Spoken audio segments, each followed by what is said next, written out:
Here they come. 3, 2. We're filming! Oh, what do you need? Go play. Are you done eating? I gave you instructions. Follow the instructions.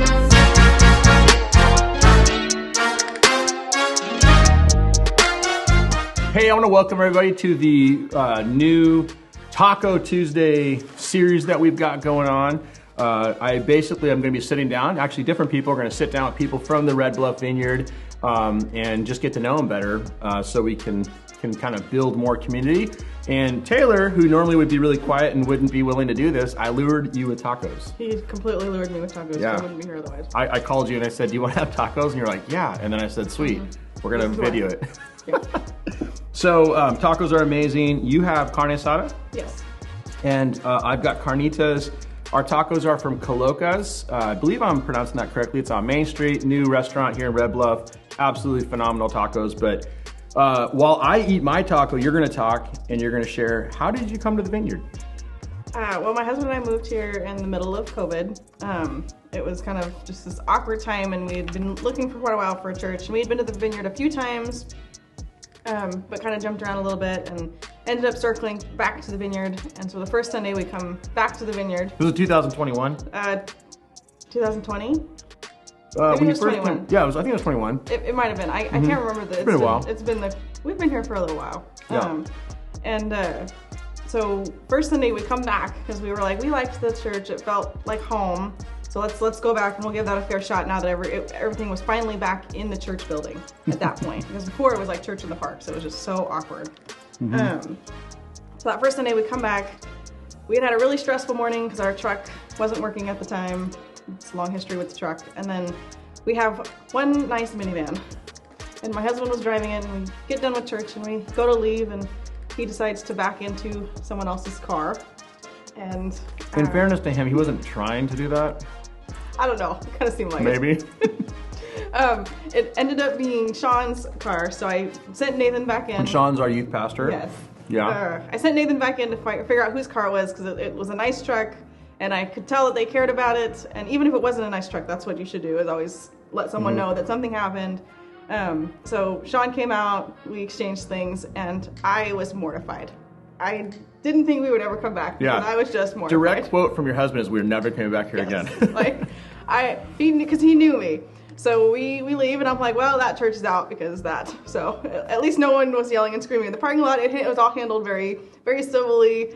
Sean wasn't, I know that he was upset, but he was very civil. Yeah, I think he was more upset because he had built this truck and like this, it has like all these really cool things, and he was more like, my baby. Yes. Like I felt bad because I love my truck to death, so I totally get it. Yeah.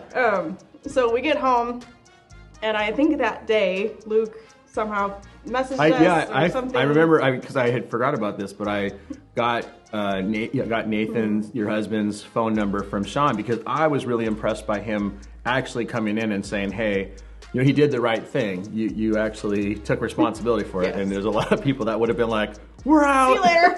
Yeah. Yeah, so I think we got together for coffee or lunch or something.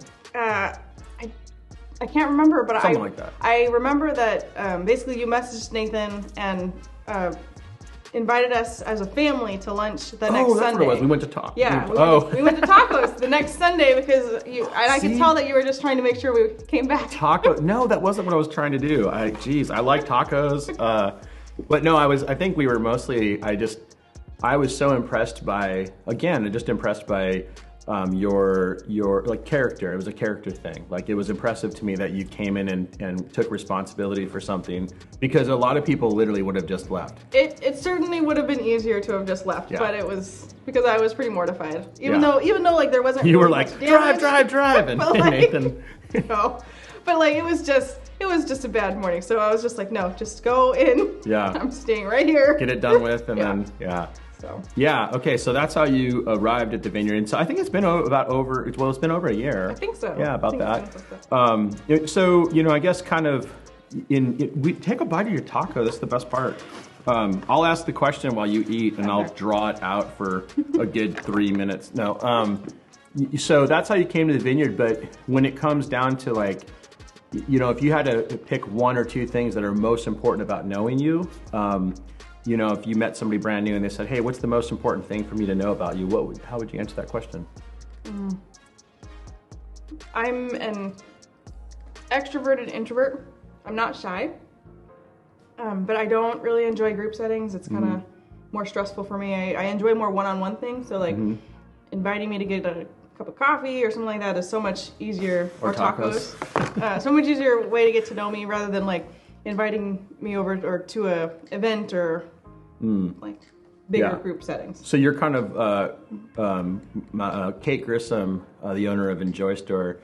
She once said that she was an omnivert. I think we were just talking about that because I was like, I can really connect with that too. Like there's times where I'm an extrovert and there's times where I'm totally an introvert. So you're kind of an omnivert as well. I mean, I don't know. It just depends on what you're talking about as far as the definition of an introvert versus an extrovert. But like, I don't gain energy from like a group of people or being the center of attention. You're taxed. That is just a lot of work for me that I typically don't enjoy. I'd rather just go sit down with like one person and get to know them at a time. Yeah. Okay, that makes sense.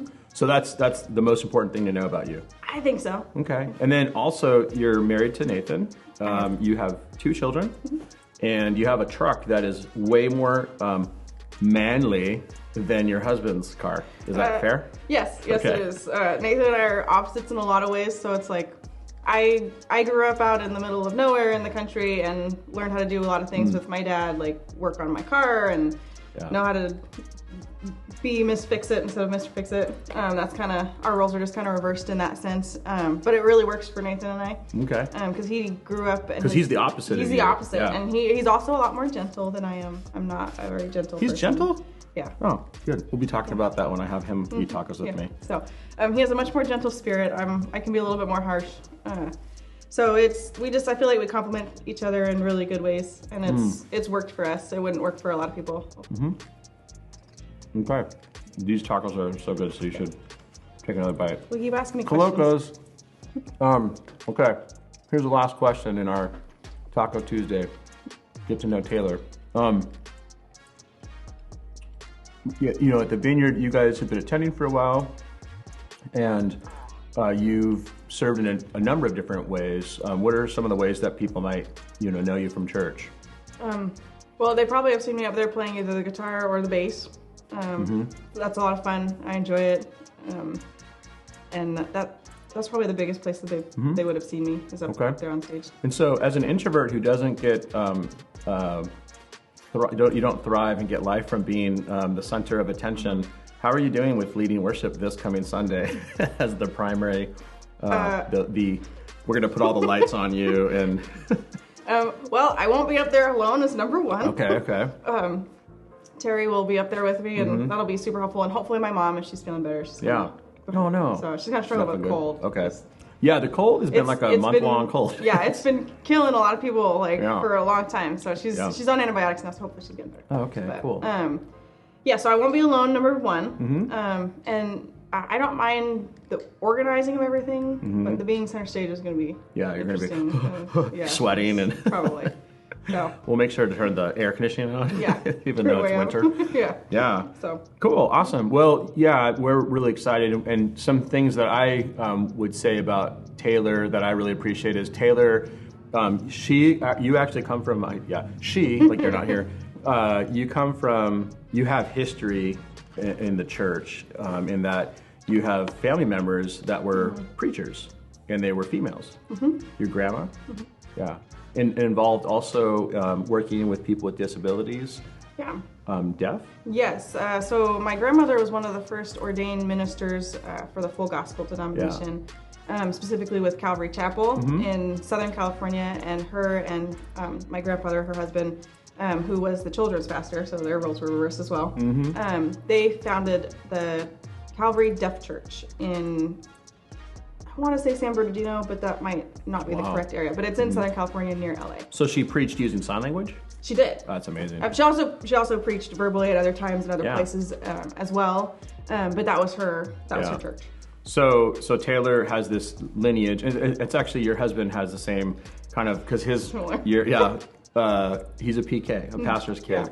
And I didn't grow up, my parents became pastors after I had become a pastor, but I basically grew up feeling like I was a pastor's kid because my parents were at church all the time, which is why I feel like we need to have a support therapy group for all of us. I think there is definitely some therapy there that can because it's like you out. simultaneously love the church because you know you're supposed to, and you've also experienced a lot of good for it, but you also simultaneously are so frustrated by the church because the church is very frustrating. Yes. Yeah. Okay. Totally. Yeah. It's totally like when Nathan and I started talking, I was like, oh, I get like we we'll support each other, but you have a bit of that. You're very thoughtful. What I really appreciate about you is you're thoughtful, you're a thinker, you are articulate, and I think that you do have calling. Not only, this is the part that you're wrestling with a bit, is you have calling, even though you're wired in specific ways, but you have calling to be able to speak, to preach, and to share in larger settings. And I learned to never say never. Yeah. But public speaking has always terrified me since the time I was pretty young. I even remember that I was supposed to give a speech in like middle school. Yeah. And I ended up tripping down myself down the bleachers. And you're a mom. And So, hey, we have a visitor. Well, hey, thank you for tuning in to this first episode of Taco Tuesday. This is Taylor. I'm Luke. We'd love to encourage you to check out the Vineyard. You can find us on our website. You can also follow us on Facebook, Instagram, and on YouTube. And we'll talk to you soon.